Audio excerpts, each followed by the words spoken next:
놀라운 예수님의 소문은 온 갈릴리에 퍼진 지 오래였지요. 예수님께서 가는 곳마다 구름같이 허다한 무리가 몰려들었습니다. 그 가운데 두 사람이 있습니다. 야이로는 회당장입니다. 사회적 위신이 높은 그가 주의시설을 아랑곳하지 않고 예수님 발 아래 엎드렸습니다. 내 어린 딸이 죽게 되었사오니 오셔서 그 위에 손을 얹으사 구원을 받아 살게 하소서. 예수님은 그와 함께 길을 가십니다. 이에 어찌 되는가 하여 큰 무리도 함께 따라갑니다. 가는 길에 두 번째 사람을 만났지요. 12해를 혈루증을 앓아온 여자입니다. 부정하다는 손가락질을 받으며 투병하느라 재산도 다 잃고 결혼과 자녀 출산의 소박한 행복도 포기해야만 했던 이 여인을 생각해 보십시오. 그녀는 고통과 절망 속에 얼마나 몸부림쳐야만 했을까요? 그녀는 괴로움 속에서 예수님의 옷에만 손을 대어도 구원을 받으리라 생각했습니다.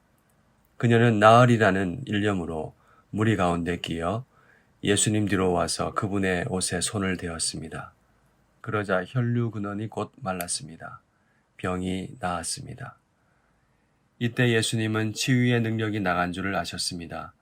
불쌍한 여인이 치유받았으니 좋은 일이지요. 이제 됐으니 어서 길을 가셔야 합니다.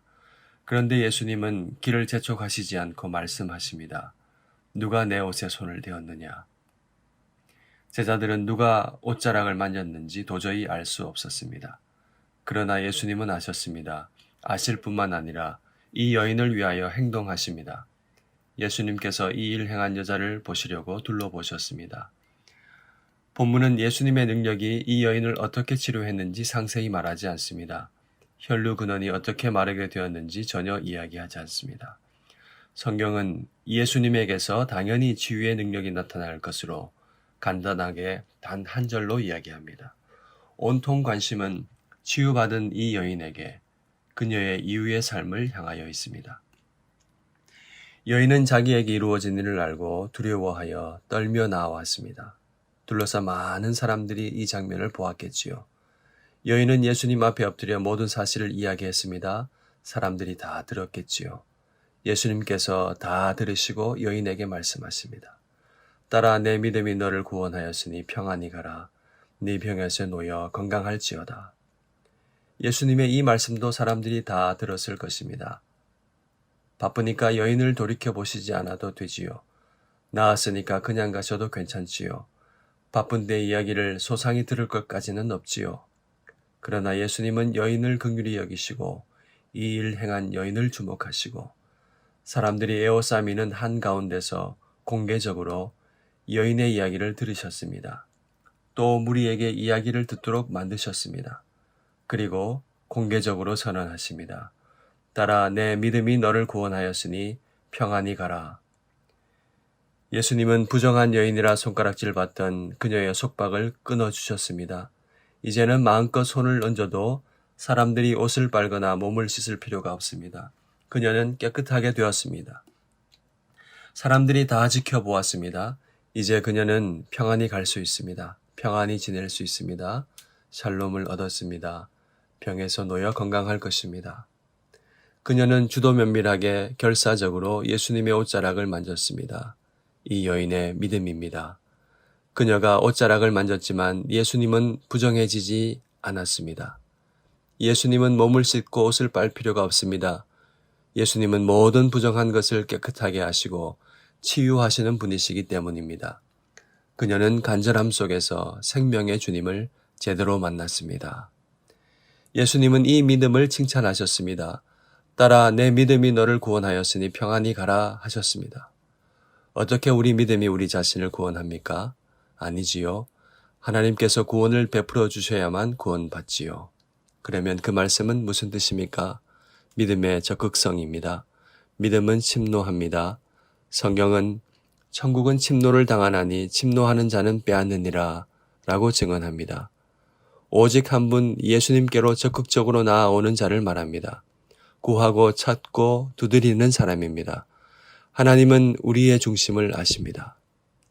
여러분, 오직 한 분 예수님께로 나아가십니까? 구하고 찾고 두드리면 주시고 찾으며 열어주실 분으로 기대하십니까? 여러분의 믿음은 어떤 것입니까? 예수님께서 이 여인을 치유하시고 공개적으로 평안히 가게 하시는 일로 상황은 돌이킬 수 없게 되었습니다. 당신의 딸이 죽었나이다. 어찌하여 선생을 더 괴롭게 하나이까? 더 이상 가실 필요 없고 모든 게 끝났다는 말이지요. 이에 예수님께서 야이로에게 말씀하십니다. 두려워하지 말고 믿기만 하라. 이제 야이로는 질병 치유가 아니라 딸이 다시 살아날 것에 대한 믿음을 요청받았습니다. 집에는 통곡하는 소리, 확실한 죽음의 징표로 가득했습니다. 그러나 예수님은 너희가 어찌하여 떠들며 우느냐? 이 아이가 죽은 것이 아니라 잔다 말씀하십니다. 사람들은 비웃습니다. 예수님은 비웃는 사람을 다 내보내신 후에 아이의 손을 잡고 소녀야 일어나라 달리다굼이라고 말씀하셨습니다. 소녀는 그 말씀을 듣고 곧 일어나 걸었습니다. 오늘 말씀은 그가 어떤 삶을 살았던지 어떤 절망과 고통 가운데 있었던지 심지어 고통 중에 죽었다 할지라도 예수님을 만나면 생명임을 가르쳐 줍니다. 예수님은 질병과 죽음 너머에 계신 하나님의 아들 그리스도이심을 보여줍니다. 그분을 믿음으로 만나면 새로운 삶을 얻습니다. 정결하게 됩니다. 죄 사함을 받습니다. 주님은 죄와 사망의 권세에 속박당한 이를 해방하십니다. 생명과 자유를 주십니다. 하나님은 사망의 그늘에 앉은 우리를 위하여 아들을 보내셨습니다. 그분의 십자가와 부활로 죽음의 그림자를 물러가게 하셨습니다. 하나님의 긍휼의 빛이 우리를 비추었습니다. 돋는 해가 위로부터 임하여 어둠과 죽음의 그늘에 앉은 자에게 빛이었습니다. 우리를 치유하셨습니다. 우리를 평강의 길로 인도하십니다. 설령 죽었다 할지라도 마지막에 하나님은 우리를 다시 살리실 것입니다. 나는 부활이요 생명이니 나를 믿는 자는 죽어도 살겠고 무릇 살아서 나를 믿는 자는 영원히 죽지 아니하리니 이것을 내가 믿느냐. 하나님은 우리 믿음을 보기 원하십니다. 예수님은 생명의 주님이십니다. 두려워 말고 주님을 신뢰하십시오. 하나님은 좋으신 아버지 하나님이십니다. 하나님은 우리에게 가장 선한 것을 주십니다. 하나님은 우리 가운데서 역사하시는 능력대로 우리가 구하거나 생각하는 모든 것에 더 넘치도록 능히 하실 분이십니다. 그러므로 우리가 신뢰하고 기도해야 할 것은 믿음으로 말미암아 그리스도께서 우리 마음에 계시게 하며 지식에 넘치는 그리스도의 사랑을 알도록 간구하는 것입니다. 사람들이 다 끝났다고 비웃고 최악이라고 생각하는 죽음마저도 우리를 침몰하지 못합니다. 우리에게 있는 생명은 영생입니다. 우리는 믿음으로 그리스도 안에서 의와 평강과 희락의 하나님 나라에 살고 있습니다. 하나님의 다스림과 섭리는 언제나 우리를 위하시며 우리를 향해 있습니다.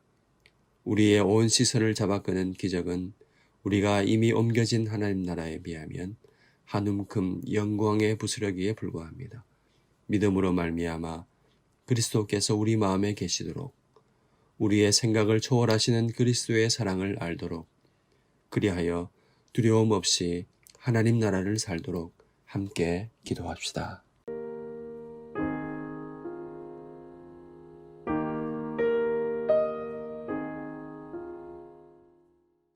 함께 기도할 제목입니다.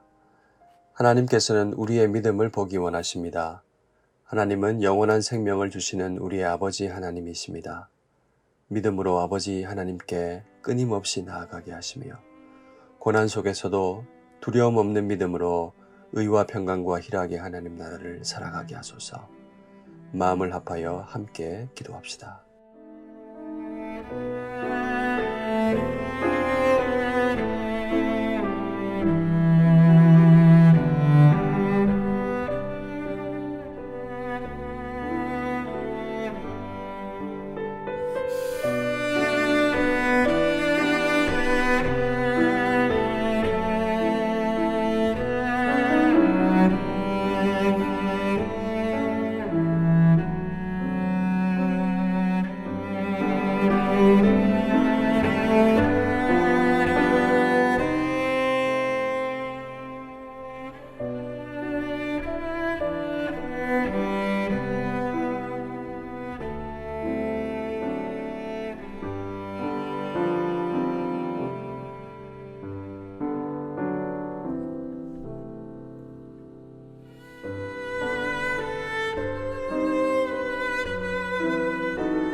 번째 기도 제목입니다.